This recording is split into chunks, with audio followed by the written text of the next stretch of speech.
Welcome and thank you for standing by. At this time, all participants are in a listen-only mode. At the end of the discussion, we will conduct a question-and-answer session. To ask a question, please press star and then 1. This call is being recorded. If you have any objections, you may disconnect at this point. Now I'll turn the meeting over to your host, Ms. Monique Scott. Ma'am, you may now begin.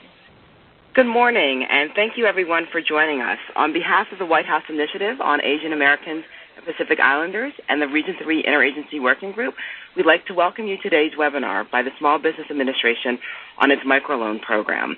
This webinar is a result of the inaugural community roundtable we had earlier this year in June.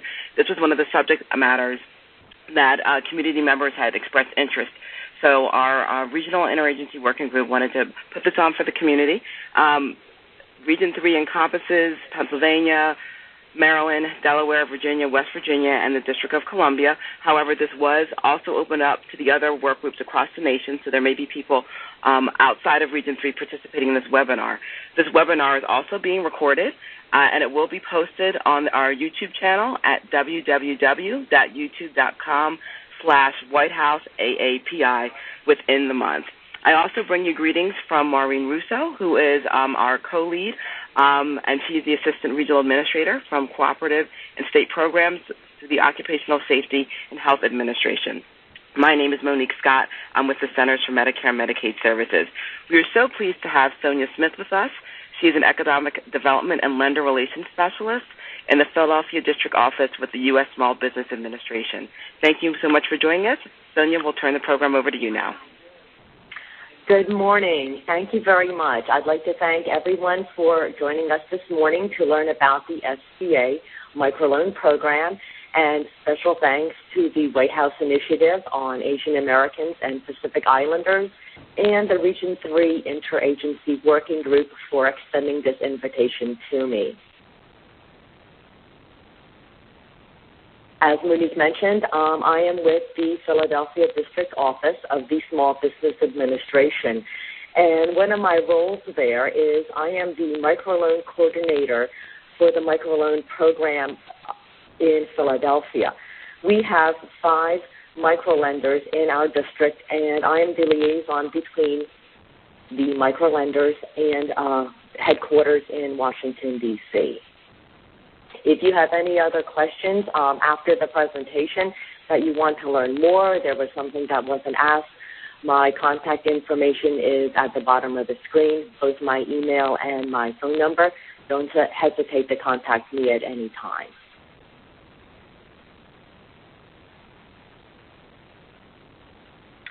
The Microloan Program was created in 1992, and it was to assist women, minority, and veteran entrepreneurs in need of small amounts of financial assistance. The difference between this loan program and other loan programs is that free technical assistance and management training is provided to entrepreneurs. And the technical assistance may be in the form of helping the borrower create a business plan, cash flow projections, helping them register their business, get licenses and permits, understanding leases and insurance, helping them with accounting software, marketing, social media, human resources are some of the different management training programs that are offered with this loan program. And again, the technical assistance is free for the borrower. This is also not just for startup businesses, but it is available for existing and growing businesses.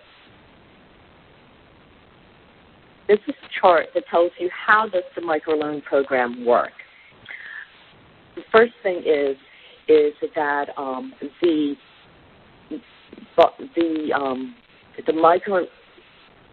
there are nonprofit intermediary lenders. So instead of going to a bank to borrow the money, you actually go to a nonprofit. The nonprofit has borrowed the money directly from the SBA, and then they relend it to micro borrowers. And as I mentioned, there is free technical assistance training, and that is on behalf of the SBA that provides grants to these nonprofit entities to help them with the training. So training is provided before the borrower gets the loan and also after the borrower gets the loan. And the training is provided by the nonprofit. And again, the most important thing is that all of this training is at no cost to the borrower. This program is governed by the Small Business Act, and everything on this program is in our SOP 5200, which is the microloan program. Currently, there are about 150 active intermediary nonprofit lenders in the United States with $133.3 million lent to borrowers. So you can see through the chart, the SBA lends the money to the intermediary, the nonprofit. They, in turn, lend it to the micro-business, help them with TA training. The micro-business repays the money to the intermediary, the nonprofit, and then the nonprofit repays the money to the SBA.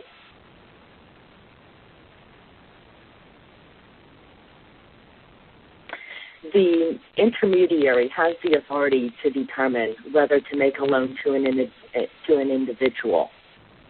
And what they look at is, first of all, the business needs to be a legal for-profit. The only exception is if you are starting or you have a nonprofit child care center that is eligible for a microloan.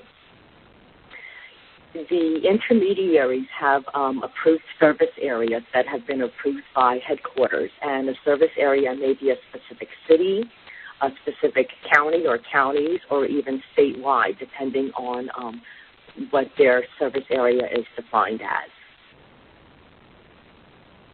If you are looking for more than $20,000, a credit elsewhere test is performed, meaning that will you turn down at a bank or a credit union to get financing.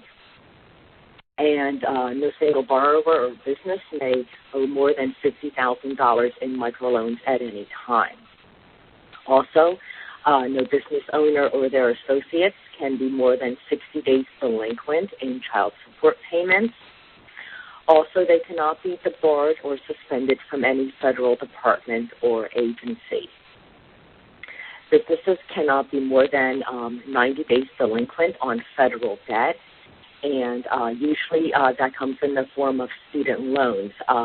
Businesses or their associates may have a student loan that is either delinquent, or if the student loan had caused a prior loss to the government, then the borrower is not eligible. And business owners need to be U.S. citizens or legal permanent residents. As you can see from the next slide, you can use a microloan for a lot of different purposes. You can use it for working capital to support your operations, purchase supplies, furniture, equipment, machinery, and inventory. What you cannot use the microloan proceeds for is to purchase real estate. You also cannot use the microloan proceeds to make a distribution to any owners or associates of the business or to pay delinquent taxes.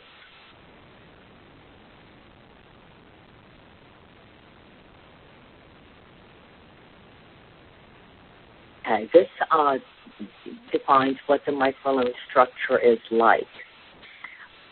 There is no minimum loan amount requirement, so you may be able to work with your microlender to get a loan as low as $1,000.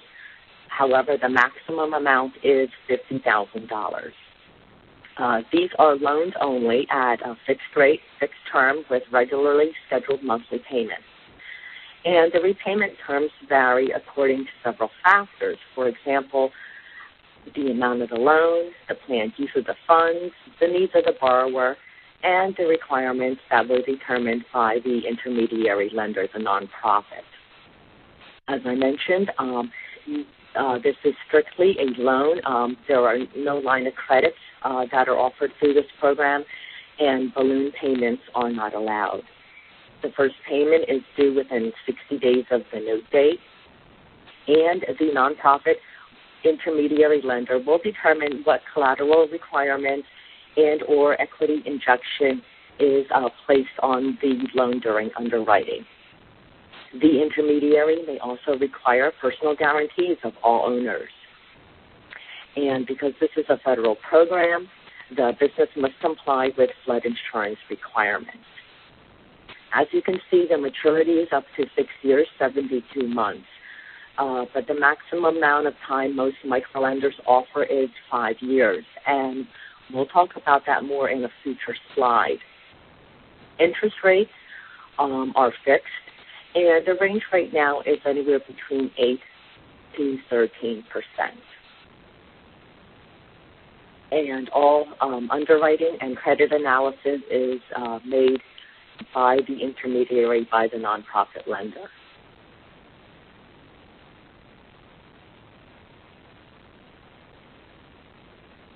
There are some fees that are associated with microloans that the nonprofit lender is able to charge the borrower. The first one is a reasonable application and or origination fee that is limited up to 2% of the loan amount.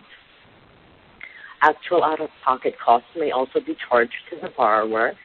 Some examples are filing fees and recording fees of UCCs and mortgages, any collateral appraisal costs, credit report costs, and any other direct costs that are associated with the loan closing.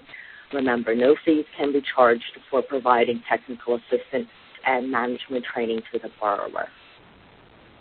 The fees can be added to the loan and finance. However, the total amount financed cannot exceed $50,000 in total. There is a late payment fee that is allowed up to 5% of the monthly payment, and the borrower may be charged for non-sufficient fund fees that are incurred.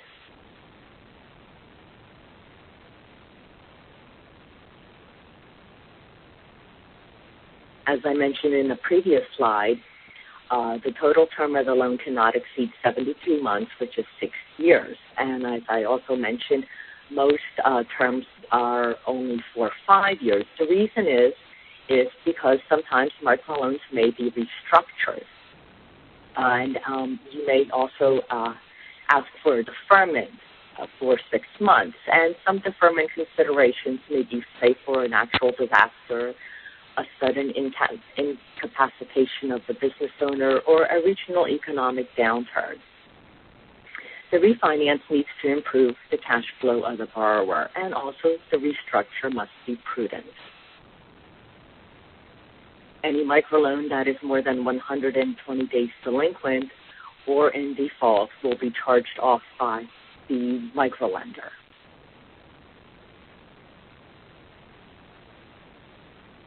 So where can you find approved SBA microlenders? The first website takes you to the Small Business Administration's microloan webpage, where you can find state by state all of the microlenders that are available to assist you. You can also contact your local SBA local district office. And the second website shows you where all the district offices are located and contact information. In conclusion, you hopefully have seen that microloans can help entrepreneurs become micro businesses. These businesses, in turn, are able to generate job creation, and the employers are able to provide good wages to their employees. This helps grow the local economy and increases the wealth in the community. Research by the Association for Enterprise Opportunity has shown that business owners have 2.5 more times wealth than non-business owners.